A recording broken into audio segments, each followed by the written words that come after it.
दोस्तों, आप सभी ने कभी न कभी कोई न कोई टाइम ट्रैवल की मूवी ज़रूर देखी होगी या फिर कोई कहानी तो पढ़ी ही होगी।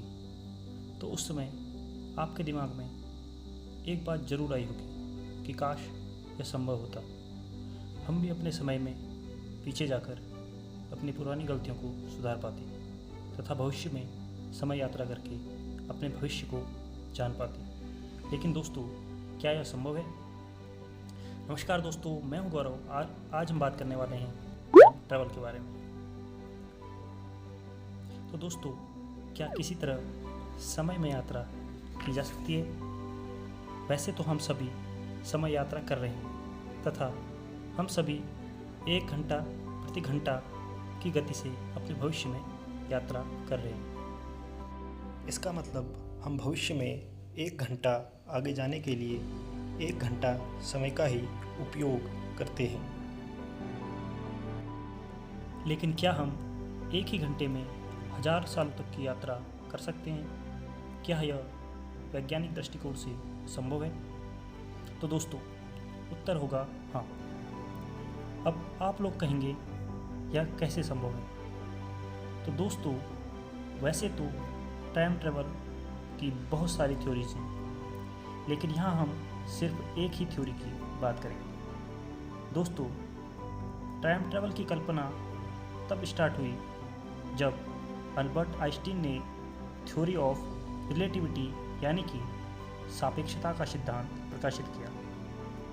इस सिद्धांत से पहले लोगों का मानना था कि इस ब्रह्मांड में सभी जगह समय समान गति से चलता है। इसका मतलब जिस गति से समय पृथ्वी पर गुजर रहा है उसी रफ्तार से ब्रह्मांड में दूर किसी दूसरे खगोलीय पिंड पर भी चल रहा होगा।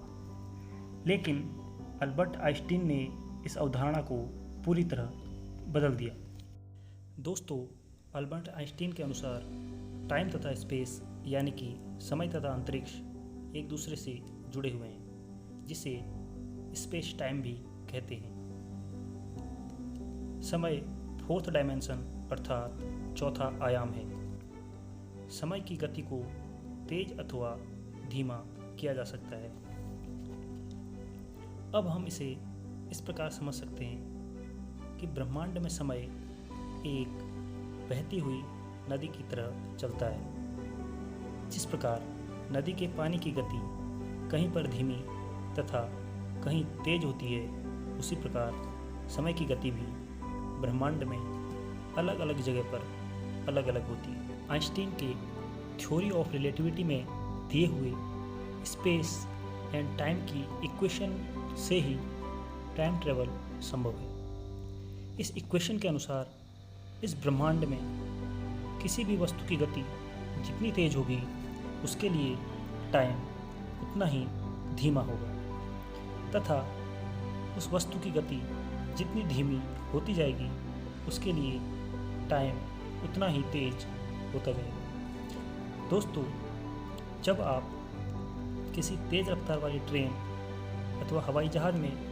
यात्रा करते हैं तो आपके लिए समय बाहरी दुनिया की अपेक्षा धीमा हो जाएगा तथा जब आप यात्रा करके उससे उतरेंगे तो आप भविष्य में पहुंच चुके होंगे। हालांकि इतनी कम रफ्तार की वजह से आप भविष्य में सिर्फ 1 सेकेंड के करोड़वें हिस्से जितना ही आगे पहुंच पाओगे। दोस्तों, आपको समय यात्रा का अनुभव तभी होगा जबकि आपकी स्पीड लाइट की स्पीड के बराबर हो या फिर लाइट की स्पीड के 95% तक हो।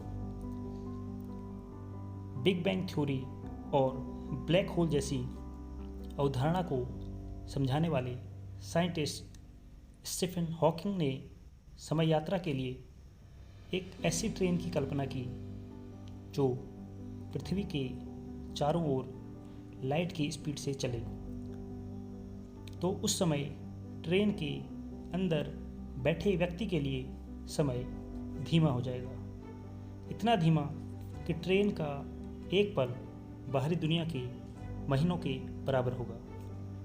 हालांकि ट्रेन के भीतर समय उसी गति से चलता रहेगा। लेकिन जब एक हफ्ते बाद वह यात्री ट्रेन से उतरेगा, तब तक पृथ्वी में 65 साल गुजर चुके होंगे तथा वह यात्री खुद को भविष्य में महसूस करेगा। दोस्तों, यहाँ पर यह बात ध्यान देने वाली है कि आइंस्टीन के स्पेस एंड टाइम इक्वेशन के अनुसार केवल भविष्य में ही समय यात्रा की जा सकती है। यानी कि अगर एक बार भविष्य में चले गए तो फिर वापस नहीं आ सकते। दोस्तों, अब यहाँ एक सवाल उठता है कि क्या ऐसी ट्रेन बनाना संभव है जिसकी स्पीड लाइट की स्पीड के बराबर हो?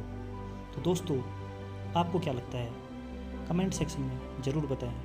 वीडियो पसंद आया हो तो उसे लाइक करें और शेयर करें और चैनल को सब्सक्राइब करना ना भूलें। फिर से मिलेंगे एक नए एपिसोड के साथ। तब तक के लिए नमस्कार।